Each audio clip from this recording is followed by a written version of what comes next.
Punta naman tayo dito. Kasi tayo ay magtatanim ng patola. May tanim ng ano dito yung kamagsasaka ko eh. May tanim na siyang ampalaya. Dito, magtatanim ako dito ng patola.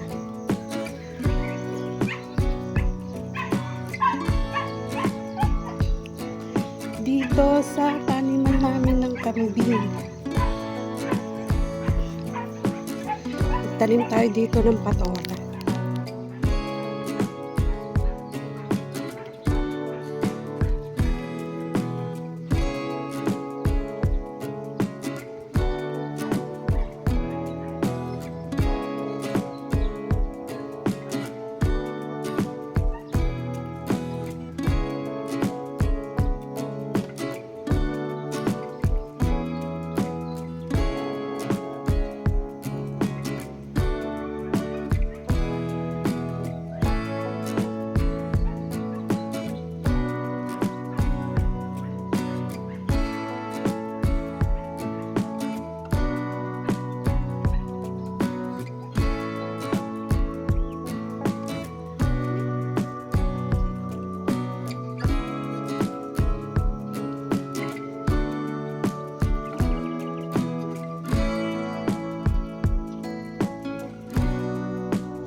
Tapos na yung ating ginagawa dito sa bukid. Nakatanim na ako ng okra, nakatanim na ako ng patola. Ilang ano lang yun, 2 sachet lang yun na patola. May tig 6 pieces na laman. Yan, tinanim ko lang dito sa may bakod ng aming kambingan. Ayun yung kamagsasaka ko, nasa dulo pa rin. Ayan, zoom natin.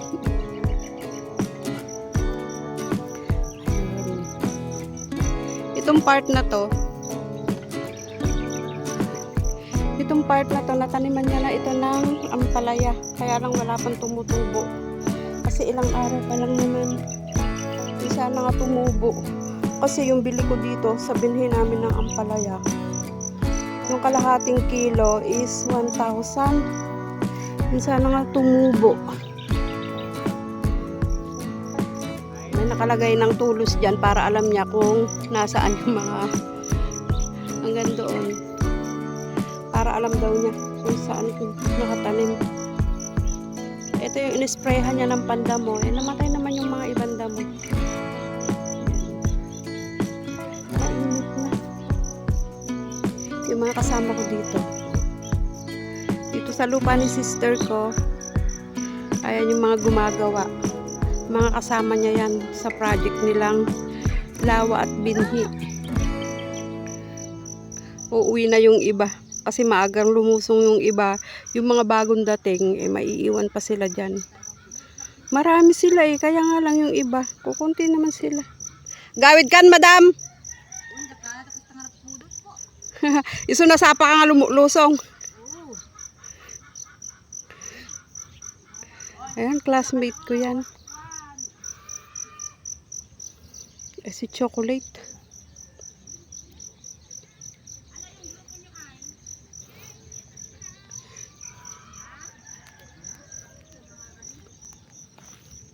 Dapat picture kayo para may prove.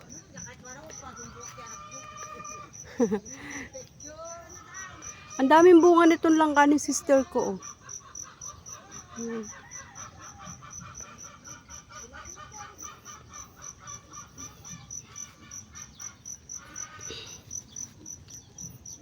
Tignan niyo itong kan dito. Giant malunggay. Ayan. Giant malunggay ni sister ko. Kaya lang yung mga ganitong klase ng malunggay, hindi yan masarap. Matabang. Ayan, umuwi na yung kasama nila. Ayan, ako ay uuwi na rin. Nagpunta lang ako dito kasi nagtanim nga ako ng okra. At saka dito, nagtanim ako dyan ng patola. Saka ako nalilinisan yan pagka tumubo yung aking patola.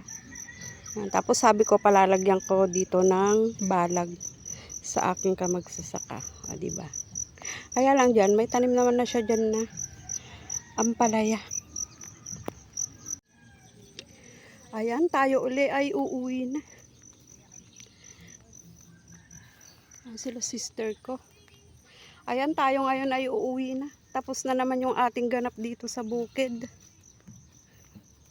Wala pa naman kaming ganong trabaho dito kasi nga si kamagsasaka ko. Ayan, naglilinis pa.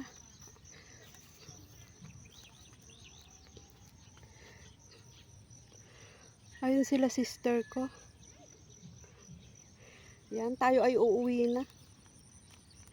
Wala pa rin naman kaming ganong ganap dito kasi tanim-tanim pa lang naman kami. Ayan yung kamagsasaka ko, nagtatanim pa lang. And ako ay uuwi na kasi mainit na. Ayan, maraming salamat ulit sa inyong mga friends sa pagsama sa amin dito sa aming bukid.